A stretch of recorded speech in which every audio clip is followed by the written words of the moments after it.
Vamos lá, vamos para o comentário semanal, verificar quais fatos técnicos tivemos na semana e quais fatos técnicos observar para a semana que vem. Vamos começar com o S&P, que segue aí na sua trajetória baixista e tem algumas coisas aqui que a gente precisa observar. Vou botar aqui o semanal, tá? Tanto no diário quanto no semanal, a gente tem várias aí projeções de Fibo. Deixa eu botar isso aqui melhor na tela aqui. Projeções de Fibo desta pernada, estou desconsiderando este movimento aqui, considerando tudo com uma pernada só. Tem essa projeção aqui, veio a 61, tá aqui 100%, tá? Temos dessa pernada aqui, desta aqui, tá? Que veio mais ou menos a 38%, aqui é 61% e aqui é 100%. Por que eu estou mostrando tudo isso?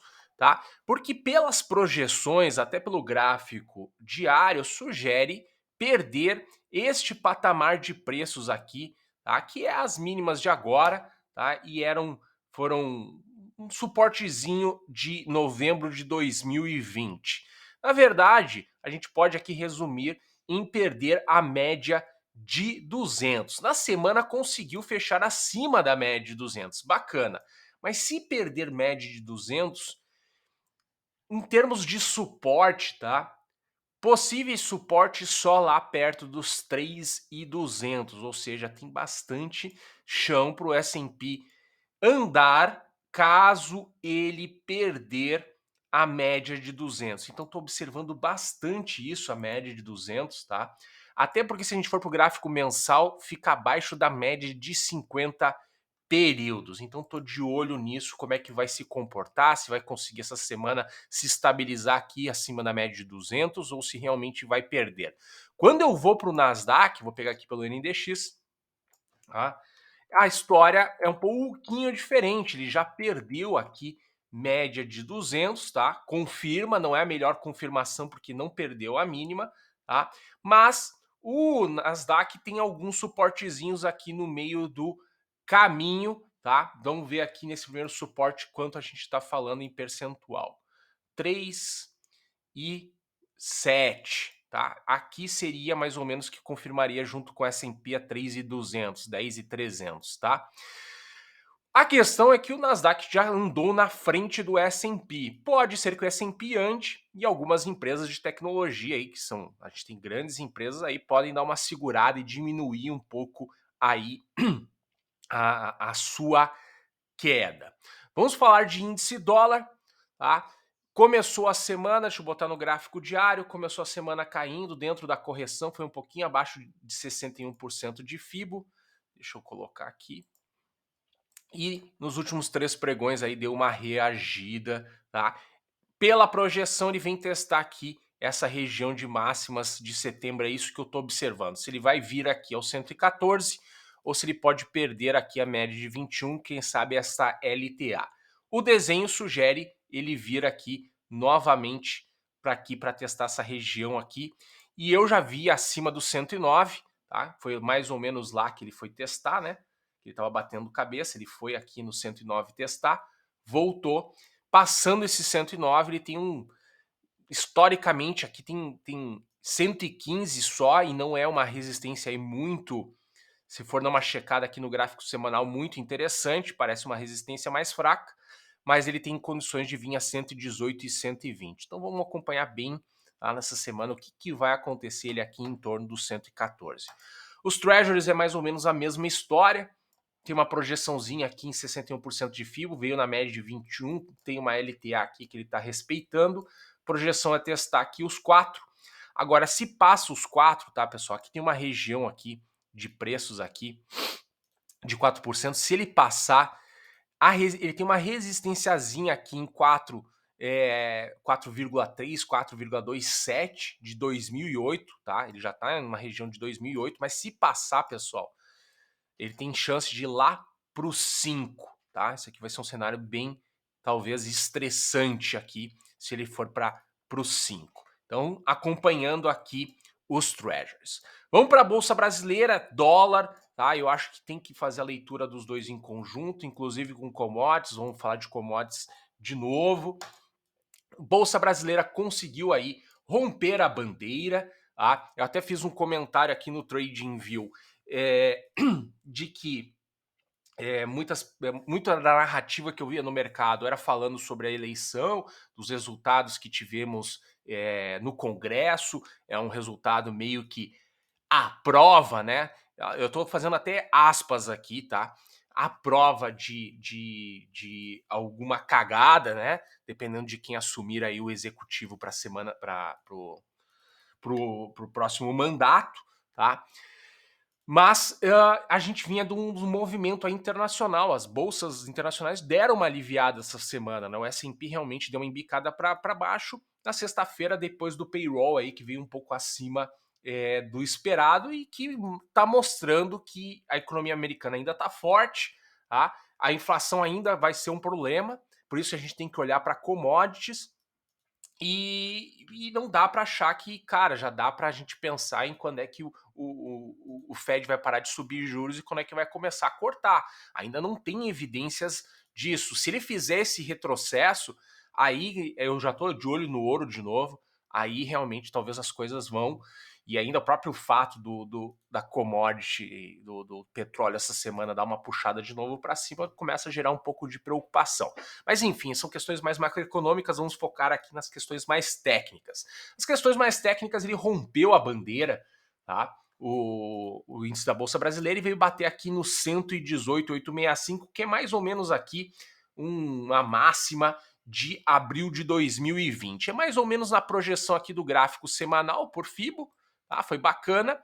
E aí nós temos uma LTB. Pelo gráfico diário, ele meio que rompeu essa LTB, né? O fechamento foi bem em linha dela, como se fosse um pullbackzinho ali em cima, apesar que já tinha voltado ali, mas eu acho que aqui ele estava retestando a região que ele passou. Deixou um gapzão em aberto, as médias tão bonitas, alinhada para cima, e aqui ele fecha, pelo semanal aqui ele fecha respeitando a LTB. Então vamos observar semana que vem onde é que ele vai parar, né? Se ele vai vir aqui tentar fechar esse gap, vir buscar média de 21, ou se realmente ele vai confirmar que rompeu essa LTB, já que até o Ishimoku aqui está mostrando ele para cima, mas vamos lembrar aqui que em março e abril ele tinha rompido e ele voltou aqui para baixo. Vamos ver se agora isso se confirma. Então vamos de olho aqui. Aí quando eu vou para o dólar, o dólar tinha feito todo o movimento para cima, a média tinha ido para cima, fez um gapzão aqui, mas olha como o dólar se segurou de novo, veio aí por uma certa indecisão. Fecha a semana abaixo da média de 21, a média de 21 voltou a apontar para baixo, mas a média de 50 começou a querer apontar para cima, que era uma coisa que a gente não tinha na semana passada. Semana passada nós tínhamos a média de 21 apontando para cima e a de 50 para baixo no gráfico diário. E aqui está aproximando a média de 21 com a de 50 no semanal. No fechamento, ele fecha abaixo da média de 50, algo que ele tinha feito acima na semana passada. E até tem uma LTB aqui que ele veio testar. Então ficam as coisas um pouco mais indefinidas para o dólar contra real. Por Ishimoku, ele passou aqui, cruzou, né? A gente tinha uma dúvida se era um cruzamento lateral, com o fechamento da semana anterior das eleições foi para cima, agora veio para baixo. Vamos ver, tá um pouco indefinido aqui, parece até que ele tá fazendo aqui um megafone aqui no índice de força relativa, as coisas estão meio esquisitas. Aí vamos pro EWZ, que teoricamente traduziria tudo isso, né? Tem um baita gap aqui também, tinha meio que uma bandeira aqui, né? Tá se mostrando aqui para cima o fechamento dele, ó, na semana, consegue ficar acima de todos esses candles aqui, ó, que estavam indecisos, tá? E as médias pelo gráfico diário ficaram bonitonas, né? Elas se alinharam aqui, ó, e tão bonitonas como se ele fosse dar um grande movimento aqui, projeção. Essa projeção não tá certa aqui. Vamos botar aqui, tá na projeção certa, como se ele fosse aqui para 35 aqui, ó, patamares de abril de 2020. Vamos ver, tá? Como é que vai trabalhar com esse gap? A média aqui de 21 no semanal começou a apontar para cima, talvez vai começar a se aproximar da de 200 aqui. Ele ainda está respeitando aqui nuvem de Ishimoku. Então, bolsa brasileira, o índice, tá? A minha leitura é o seguinte, o índice, ele tá mais bonito, né? A gente já vinha acompanhando fatos técnicos que ele estava mais bonito. Podemos até dar uma checada aqui se ele completou a projeção da bandeira, né? Vamos botar aqui a projeção da bandeira, mais ou menos a amplitude, 5%, tá? Do rompimento, um pouquinho a menos, tá? Ele pode passar um pouco a mais aí para fazer amplitude. Mas o dólar deu um sinal antecipado, voltou, então as coisas ainda estão um pouco emboladas, mas o desenho da Bolsa Brasileira ainda está bem bonito. Vamos ver se confirma aquele rompimento do LTB. E aí talvez um pouco a gente vai olhar para commodities. Antes de ir para commodities, a gente vinha falando aqui dessa bandeira, rompeu, né? Testou aqui, olha como que bonito aqui, ó. Né? Às vezes Ishimoku nos dá insights bacanas. Eu gosto muito da nuvem de Ishimoku, ela dá uns insights bacanas no semanal. Ele veio lá testar aqui a nuvem de Ishimoku, né? Tá respeitando, voltando para cima. Vamos ver se, né? Primeiro, se essa semana tenta romper aqui a nuvem para baixo e se respeita o limite superior da nuvem, tá? Encaixou aqui, cruzou médias, tá? E está aproximando média de 21 no semanal com a de 50. A 50 continua apontando para cima, o fechamento trouxe aqui para uma indecisão. Tá? Eu ainda vejo o desenho para baixo do Bloomberg Commodity Index, tá? Apesar da média de 21 no diário ter ido para cima. Tinha um gap aqui no meio, não fechou esse gap, para um lado, para o outro, mantém esse gap em aberto, tá? Onde é que eu vou começar a mudar que eu acho que chegou a correção do Bloomberg? Ele testou aqui fundo em 110 com divergência e vai voltar a subir. Quando eu ver os preços do Bloomberg Commodity Index acima aqui da média de 200 do diário e acima da média de 21 do semanal, e provavelmente vai estar aqui, podemos até medir aqui, acima da nuvem de Ishimoku aqui. Então foi testar o limite inferior, vai voltar a subir. Tá? Então estou de olho nisso. Tinha um desenho de curto prazo para baixo, fez, testou ali uma mínima, né? Com divergência. Agora vamos esperar aqui ver o que vai acontecer essa semana. E isso, para mim, é importante para a Bolsa Brasileira, porque se as commodities voltam a se acelerar, a Bolsa Brasileira tem mais chance de se manter a patamares mais altos, dado que tem uma influência de commodities na nossa bolsa, tá? Isso provavelmente vai trazer o índice dólar para baixo, né? Existe aí uma correlação. Às vezes alguns que são mais críticos não gostam desse termo, mas existe uma relação inversa entre dólar e commodities, e aí a gente vai ver talvez o dólar contra real para baixo também. Enfim, vamos ver como é que vai ser isso, tá? Como é que tá? As coisas estão um pouco, às vezes, até um pouco esquisitas. Quando eu olho para o petróleo, tá? Ele rompeu aqui uma LTB, mas ele vinha no desenho para baixo, vinha pressionado.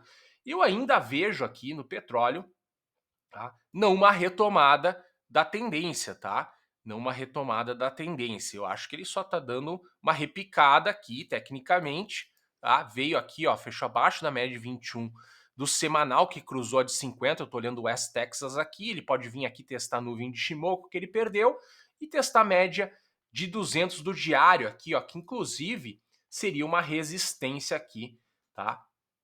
Alinhada aqui com essa tentativa de voltar para cima aqui em agosto. Então, por enquanto, eu tô achando que é para baixo. Como é que eu mudo de opinião no petróleo? Preços acima da média de 200 do diário, acima dessas médias aqui, né? E quem sabe até cruzando aqui acima do 102. Vai ser um pouco mais forçado, tá?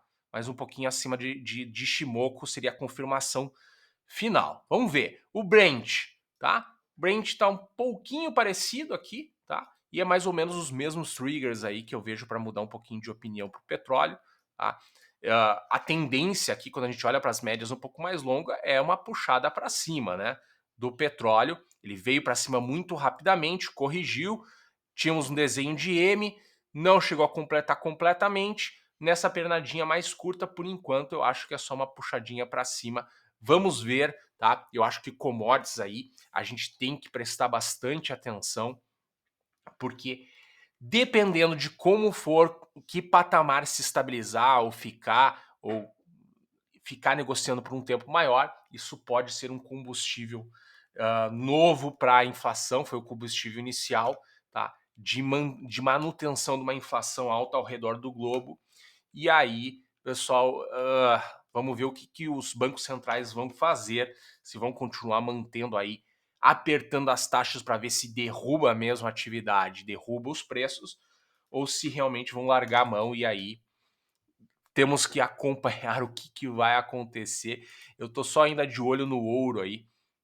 O ouro, por incrível que pareça, ainda não perdeu os 1.680. Mês passado fechou 1.672 por aí, mas é muito pouco para a gente dizer que ele perdeu esta região. Tá ainda acordado o sonho do ouro aí, quem acompanha aí, mas eu já tô me estendendo um pouco. Legal? Hoje falei um pouquinho demais aí, mas eu acho que o mercado tá bem agitado, tá mostrando bastante fatos técnicos interessantes aí, e eu tô bem curioso para saber o que vai ser os desdobramentos disso tudo, tá? Dos fatos macroeconômicos, geopolíticos que a gente está acompanhando internamente e ao redor do mundo. Legal?